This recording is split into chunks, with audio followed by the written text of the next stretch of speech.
it's hard to see people that love you on the field or off or on the field or court, wherever sports you play on, but they don't love you for who you are truly. So that's something that I know a lot of athletes, Black athletes, deal with. And it hurts. It really does hurt a lot because why are your rights any bigger than mine? Why is my colors something that affects you when I didn't do anything to you but give you money? You know? So it's difficult. It's a lot to take in, but at the same time, I don't try to let things get to me.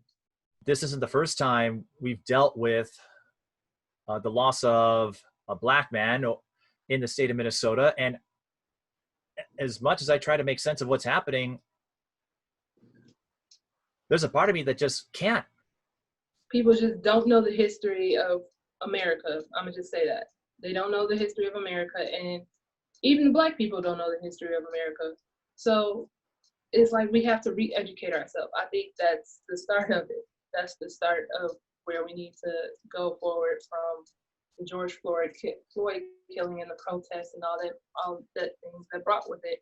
And it throws me off that people just associate this with the George Floyd situation. Of course, that was the spark, but that's not what we're talking about. And I want people to understand that. Right. And it should be pointed out this is happening in the middle of a pandemic. So a lot of entertainment options aren't available. Sports won't restart until July. And who knows what COVID-19 is going to look like with all the protesting going on. And not that I don't encourage it. It's great to see all 50 states and countries around the world say this is enough. But we're still dealing with a lot of unknowns. And as a result, you and I talked about this a couple days ago. We don't have any means to distract ourselves from what is going on. So what happened to George Floyd, these protests, and this discussion has a stage all to itself. And I think that's one reason you're seeing a different response perhaps than, well, even 4 years ago when I wrote a series of stories when the Lynx chose to honor Philando Castile, Alton Sterling, and 5 Dallas police officers who were killed in an ambush. There was some chatting about it for a while, but then we moved on. Not this time. No, not this time. I don't know the difference. I don't know why this was the spark of it. I really just don't have the answer for that, but now it's one of those like, okay, what are we gonna do to go forward? You know, and of course people are still gonna bring up the past, and that's needed for others to understand.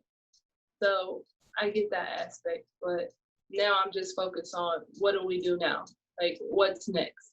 And like you said, since the pandemic, the pandemic has, canceled a lot of things, sports, going outside, period. But I think right now, just like I said, people just need to educate themselves.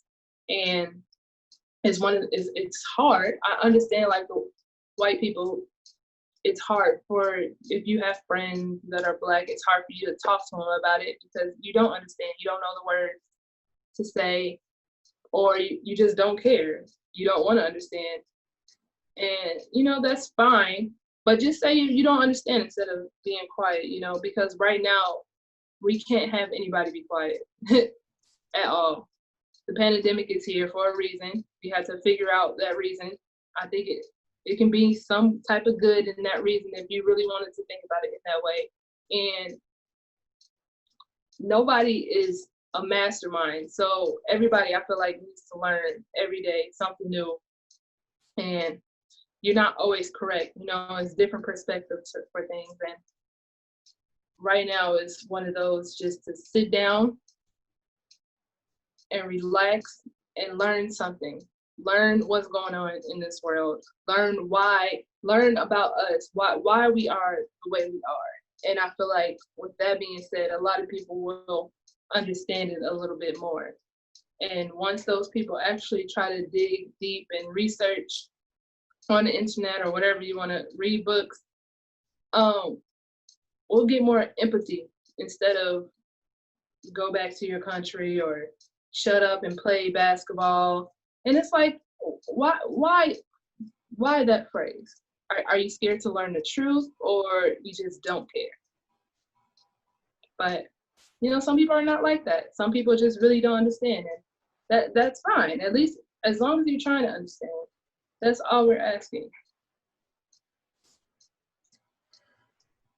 And we're all trying to make sense of this, of course. Now, Coco, I know how you got your nickname, and I'm not going to ask you to rehash that story, but were there any other moments or incidents or just experiences where you got a close-up view of some of the struggles, the obstacles that you have to deal with as a Black female athlete?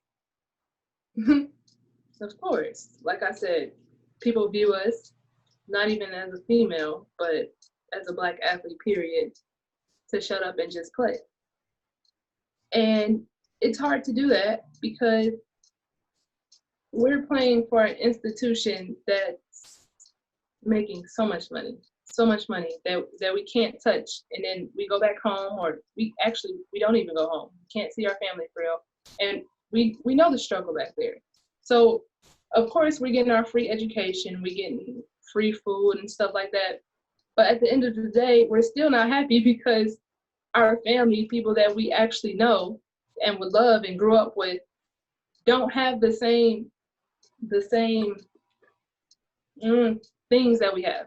We get our gears for free, and then we see our family wearing shirts with holes in it, or we're getting free education, and we see family members in school and high school and down reading books that are from 2002.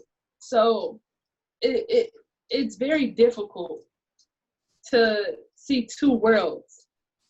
That's what it feels like. We see two worlds. And that's why I feel like a lot of Black athletes, like, this is our outlet. Sports is our outlet. But now we're also coming to terms where it's also the platform that we need to talk about the problems that people don't really understand because they never really had to go through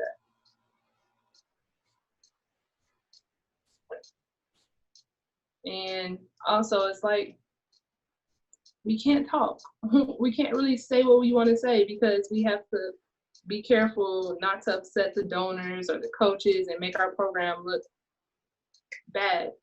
So it's like we can't tell our whole truth. And right now, I feel like a lot of Black athletes finally feel like they can. And that's why a lot of things are just coming out. Like I said, it's literally a punch to the face every time. And, it's one of those, like, now you guys see how we feel. Have you had any discussions with fellow athletes or teammates of yours, or have you reached out to anyone, or has anyone gotten a hold of you? Just what kind of conversations have you had in the last week and a half as we go through this motion again, where it brings up memories of what happened to your brother and what you said, how he could have been the next person on a list that nobody wants to be on? So what kind of communication have you had? Well, I mean, if you talk to any Black athlete, Black person, they're going to have a similar situation. They're going to have a story that, this happened with me or with one of my family members with the police. It's normal for us. It's very normal. And, of course I talk to teammates and like other athletes, and, they're coming up with a group at Michigan State that's called Diversity and Inclusion Group. It talks about experiences and situations and how to move forward from that, what we're going to do and stuff like that. And it's one of those that is needed. It's definitely needed. And we have classes and seminars that talk about rape and what is rape and all those things, but like, we don't have one that talks about race. And it blows me just because that's what's happening in this world. People are prejudiced, and it doesn't have to just be white people to Black people. People are prejudiced, period. But it's also like, why are people like that? And people don't really understand it. You know, a lot of things happen when you're a child. And we don't really know the deep root of it until we get older and actually sit down and come to terms of why I am the way I am. So I feel like, yes, we should have classes, and I talk to a lot of athletes that think the same thing. We should have classes and seminars that talk about uncomfortable subjects and touchy subjects, because that's the only way it's going to get resolved. And what do you make of the fact that all 50 states have held at least one protest? And not only that, we're seeing protests and gatherings in large cities and smaller towns, suburbs. It's not just the big cities like New York or Philadelphia, Los Angeles, and certainly here in the Twin Cities, where we've been ground zero to this conversation. And then you're also seeing similar movements around the world. I've seen clips from New Zealand and Britain and Germany among countries who have made their statement about what happened to George Floyd. What does that signal to you? It signals unity, of course. You know, sometimes it may not be for the right idea. You know, of course we get people, since social media is really big for our generation, millennials, Gen Z.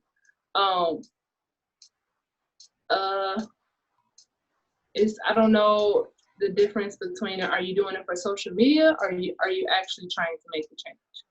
So, you know, it kind of, I'm iffy about that, but if people are really there to make a change, I really appreciate it. Like, this is the only way we're going to be heard, if other people that don't look like us initiate it, because we've come to a conclusion. We know we're not going to be heard unless we ruin things.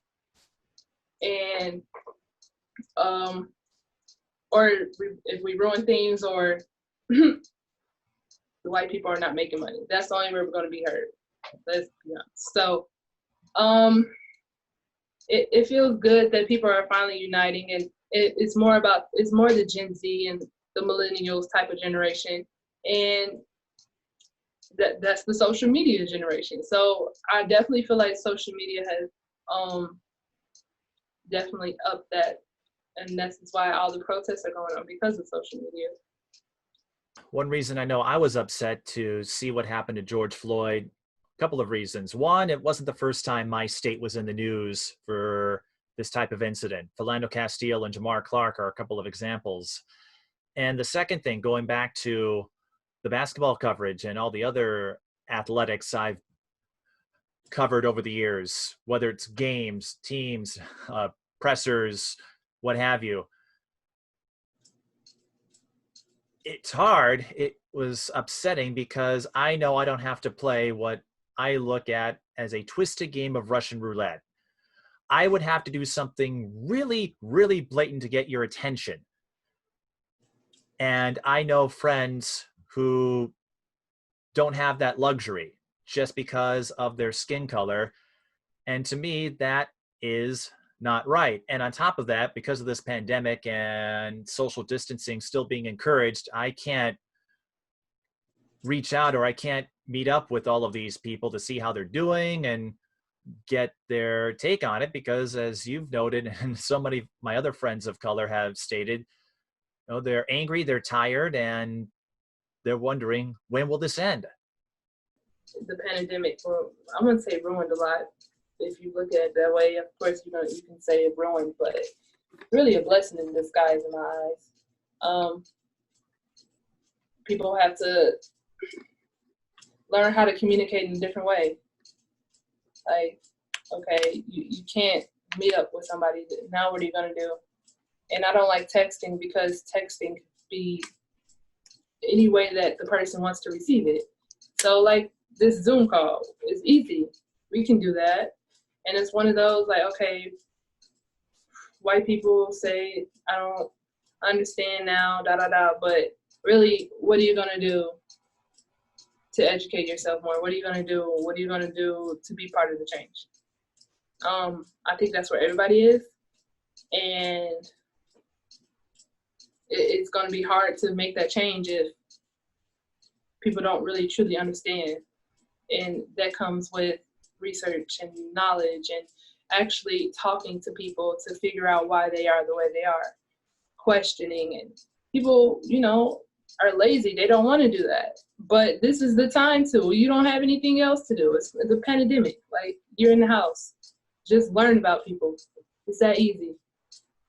You reminded me of a point that I'm seeing pop up on my Facebook, Twitter feeds, Instagram, that some people don't understand or don't comprehend the hazards, the risks with COVID-19, why we're in a pandemic, or racism until they're directly affected by it. Right. I agree. And this is affecting a lot of people right now. People are losing money. People are losing jobs. People are losing their house. It's affecting everybody. So everybody has to come to terms with, okay, they're losing something. And I don't know, it's crazy that this is happening, but a lot of people are losing a lot of things, and that's why a lot of people are paying attention now. You brought up the efforts to learn, to grow, and to change, and how we can use this as an opportunity to do that so we can better educate ourselves in hopes of preventing a similar situation like we saw with George Floyd. So, Coco, what can we do to move this conversation forward and prevent, possibly, who knows, there's a lot of variables here, but how do we move the conversation forward so we don't have to go through another cycle of outrage in order to understand what's going on? Talking to people. People are on their phone 24/7.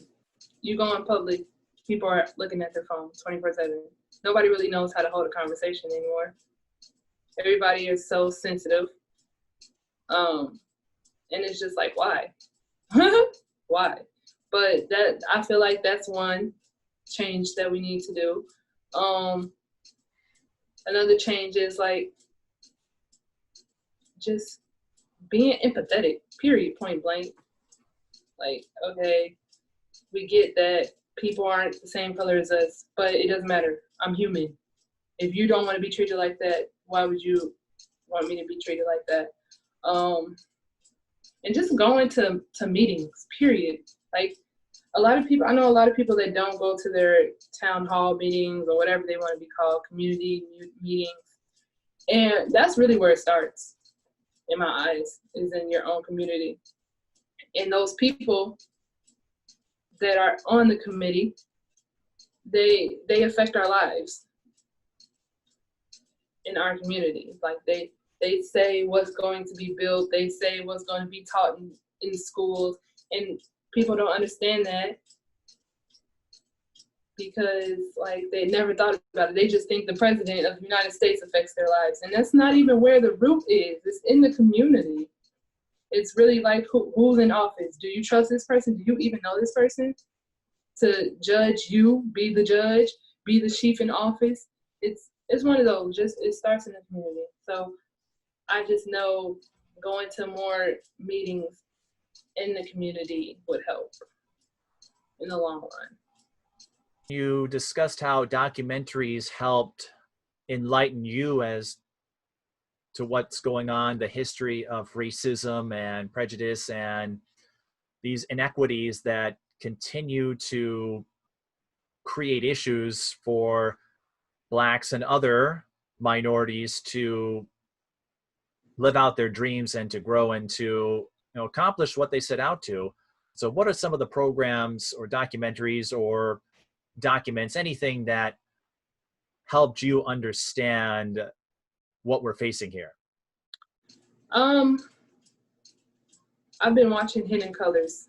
It's 5 episodes, and it talks about us African Americans and what we went through, dating back all the way to the time that we supposedly came here.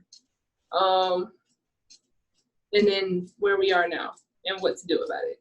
So like, I wouldn't say I have the answers because I don't really. I'm just going based off our documentary, but I have a clue of what to do next. And I feel like everybody, especially Black people, they need to know about themselves, because we don't really know about ourselves. We don't know our ancestors or where they came from, really. And so we go based off what white America tells us in the books. That's where we get our information from. But really, is that true? Because we know for a fact the government sometimes fluctuates what they know is what is real and what's not.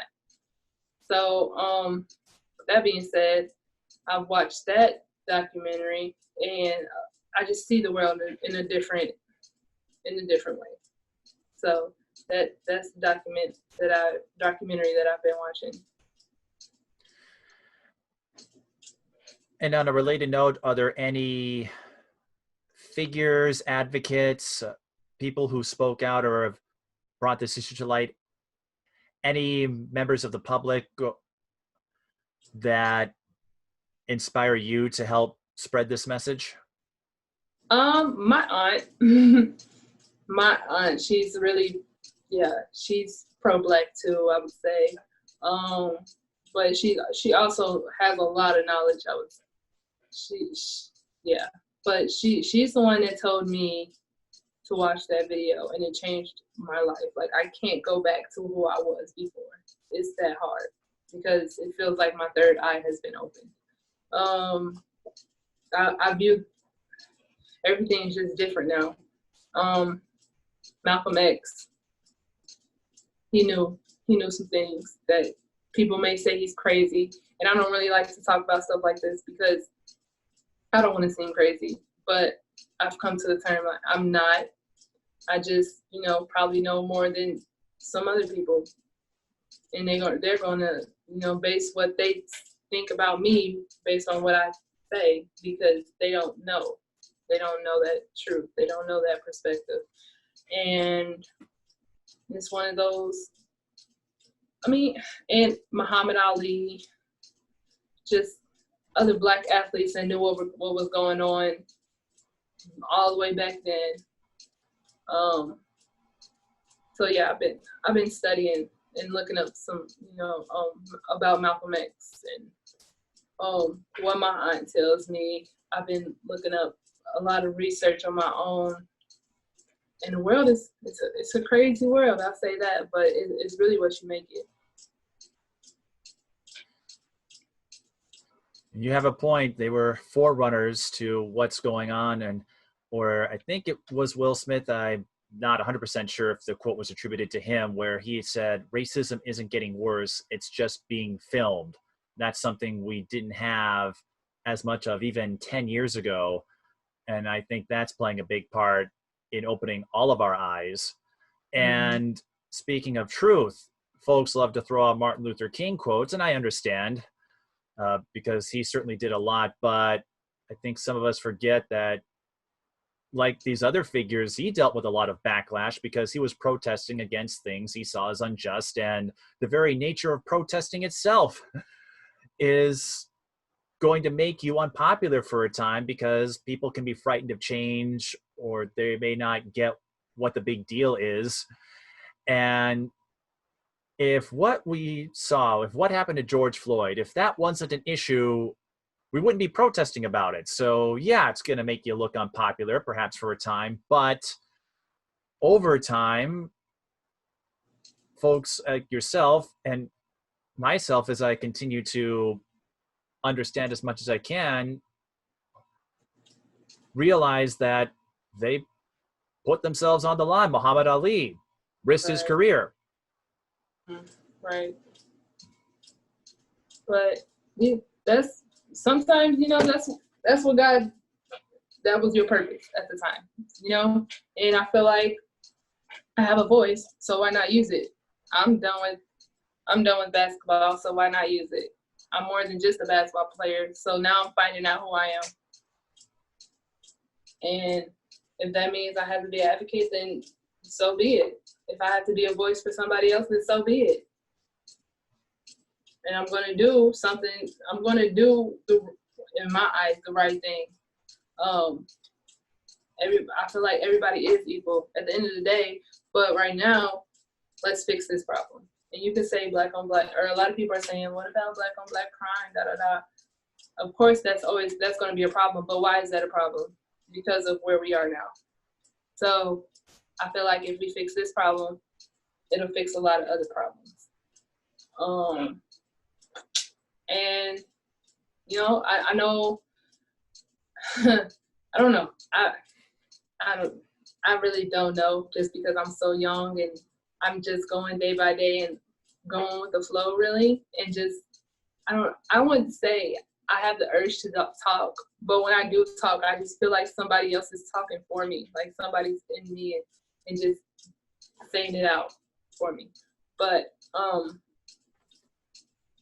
I just know who I am as a person and the platform that I bring. It's like, why not use that platform? You know, I'm not scared. I'm really not. I know it comes with being an activist. Like, I see it every day. That's why MLK got shot. That's why Malcolm X got shot. It's the change. And I'm not scared. I wouldn't say, I don't want to say that, but I'm just not scared. I'll offer you any closing thoughts on what you have made over this last week and a half, and how do you hope we can use these events, the protests, you know, the loss of another Black man that should be here. Mm-hmm. How can we use all of that to make progress? It's a lot, because Black people, we know the white race better than the white race knows themselves. And it shouldn't be like that. Shouldn't, but you know, it is. So just knowledge, just building more knowledge about what's really going on in America and how to fix it. It depends on what type of person you are.